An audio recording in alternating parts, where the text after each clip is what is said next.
आजकल मैं स्नैक की जगह अपने साथ फ्रूट रखती हूँ, हल्की-फुल्की भूख में थोड़ा-थोड़ा फ्रूट। फिर उसके बाद मैं यहाँ आ गई, बता जा रही थी, रास्ते में इस अंकल की शॉप पड़ती है, यहाँ से मैंने चाट खानी थी क्योंकि कराची की चाट खाए मुझे अरसा बीत गया है। तो मैंने और भी 2-4 चीज़ें बाय की थी, मैं रिव्यू दूँगी उसका भी आपको। और मैंने चाट ट्राई की, शुरू-शुरू में तो टेस्ट अच्छा नहीं था, फिर उसके बाद मैंने और तीखा डलवाया तो मुझे टेस्ट थोड़ा-सा आने लगा और फिर मैंने खाई।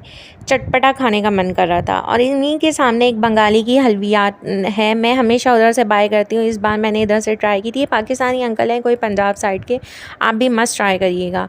फिर ये मैं नेस्तो जा रही थी, मैं इस रास्ते से नहीं जाती लेकिन अंकल की दुकान इधर पड़ती है हलवियात की, तो फिर मुझे इस रास्ते से जाना पड़ा। और यहाँ पे आपको सबसे ज़्यादा छिछोरे मिलेंगे, सबसे ज़्यादा लफंगे लुच्चे यहीं पे मिलेंगे आपको, इसलिए मैं ये रास्ते से नहीं जाती, बैक साइड से जाती हूँ। और फिर उसके बाद घर आ गई मैं, थक बहुत गई थी, रात ज़्यादा हो गई थी लेकिन